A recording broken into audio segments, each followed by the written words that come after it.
Hi, I thought I'd come on and do this little video, give you a little bit of a warning. A couple of weeks back while I was travelling, I was sitting in an airport, just sitting watching the world go by as I normally do, people watching. And something was brought to my attention. I was watching one of the gates that passengers were loading through. And I noticed the staff on this airline were going down the queue, looking at people's bags, checking the passports, and randomly picking out the odd case. Now, I thought, well, that's normal. That happens probably on every airline. But then I noticed as the queue was getting further through into what I call the cattle stalls, and then they opened up the front part to let on the passengers, and everybody drifted down the corridor, down into the stairwell where you stand for another 2 hours. As it got towards the end of the queue, probably about the last 15-20 people, they sort of upped the ante on checking the bags. I did notice virtually everybody at the end of the queue, they made them put their bags into the size cage. Now, that brought my attention then, thinking, you haven't done that with all of the passengers, but you're doing it now on the last few. It got down to 3 people whose bags they claimed were too big to go into the cage. At that time, another staff member made an announcement over the tannoy stating that the boarding gate was closing. And I thought, is this a tactic that's being used on the airlines? Anyhow, these 3 last people, they went together, started the panic bit about, I put my case in, blah, blah, blah, trying to take stuff out, and the staff are going, we're boarding, we're closing the gate. In the end, the 3 people standing there ended up paying, it was either €75 or £75, I can't remember, or the equivalent of £75 each for their cases that were oversized. And I thought, is this a thing that happens all the time? I've never seen this before. So I watched another gate loading with a totally different airline, and they didn't come down the queue checking, but as it got further towards the final passengers boarding, again they upped the ante on bringing the cage over, putting the bags in, and this time they made the announcement, final boarding again. And I thought, there's a pattern going on here. And they ended up with 2 people that ended up having to pay a fee for the oversized bags.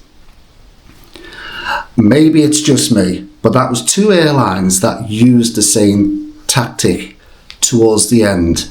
From what I could see was they were putting pressure on the final passengers that gave them no option to argue, because the gate was going to close. All the rest of the passengers had gone down the stairwell. They probably hadn't even boarded yet. They're probably just sitting down in the stairwell.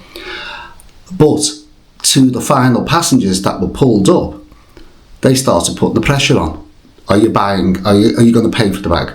Are you going to pay for the bag? Blah, blah, blah. This, that, and the other. So in the end, they're left with no option. Either the flight's going to go without them, that they think it's going to go without them, or pay the money. And the reason why I've come on to do this video is to let you know about the carry-on bag sizes. A couple of airlines haven't changed, but a couple of airlines have changed the size of their bags in 2025. You might not be aware of this, and we're now coming into the travel season. People are now preparing to go away on holidays, especially from Easter onwards. That's when everybody starts to travel. And I did a bag check, and believe it or not, your carry-on bag are 3 total different sizes on 4 different economy airlines. And I'll just put them up on the screen now to let you know. Jet2, your carry-on bag mustn't be any bigger than 56 centimetres high. That includes the wheels and the handle. 45 centimetres wide and 25 centimetres deep. That's Jet2. EasyJet is exactly the same, 56 centimetres tall, 45 centimetres wide and 25 centimetres deep. That's fine. That's been the standard size as far as I can remember for quite a while. But then we go to another economy airline, Wizz Air. 55 centimetres high, that's 1 centimetre less. 40 centimetres wide, that's 5 centimetres less. And 23 centimetres deep, 2 centimetres less than EasyJet and Jet2. And the final economy airline, Ryanair. 55 centimetres tall, that's 1 centimetre less than EasyJet and Jet2. 40 centimetres wide, that's the same as Wizz Air, but 5 centimetres less than EasyJet and Jet2. Now, here's the one that everybody will get caught on. The depth is only 20 centimetres. EasyJet, Jet2 are 25 centimetres, Wizz Air are 23 centimetres. So it's that much less in depth of your suitcase.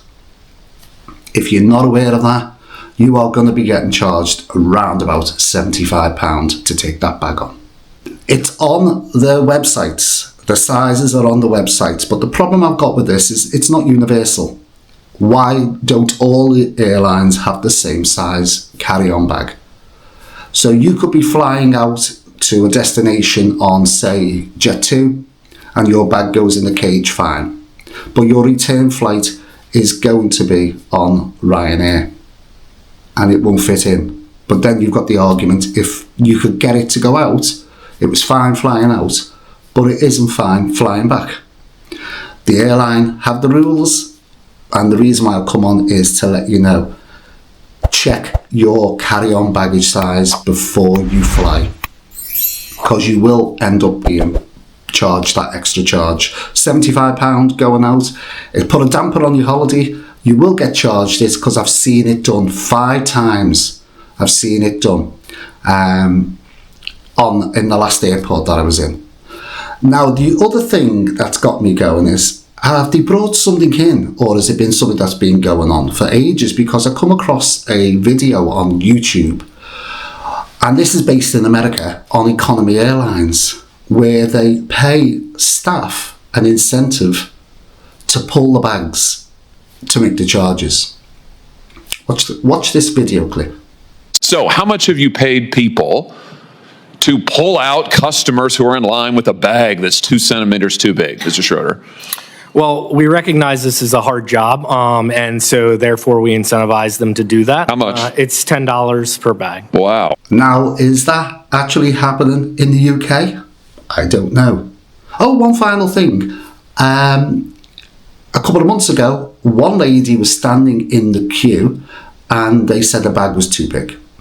She argued and argued and argued. In the end, she paid whatever she had to pay on a credit card.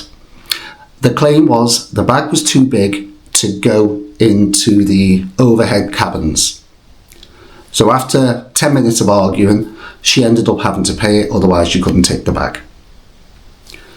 Once she made the payment, I noticed that the staff said, okay, you can get on. She went absolutely ballistic because they said the bag was too big to go on in the overhead cabins. But once she made the payment, she could take the bag on. She went ballistic. She insisted that the bag stays there and a member of staff from the plane come and collect it. And they had to bring a member of staff up to take the bag and put it in the hold. What are these airlines doing? Let me know in the comments down below. Have you come across this before? Have you been charged? Have you took a bag out and been charged for the same bag coming back? If you're an ex-member of, or even if you are an airline member now and they're not going to know it's you, do you get paid an incentive to make X amount of money extra by pulling X amount of bags out? Let me know in the comments down below. I just thought I'd come on and let you know, because you are starting to go away now. We are going into the travel season. Thanks for watching on this video. Put your comments down below. Give it a like, share, and of course subscribe. See you in the next video. Thanks for watching. And bye for now.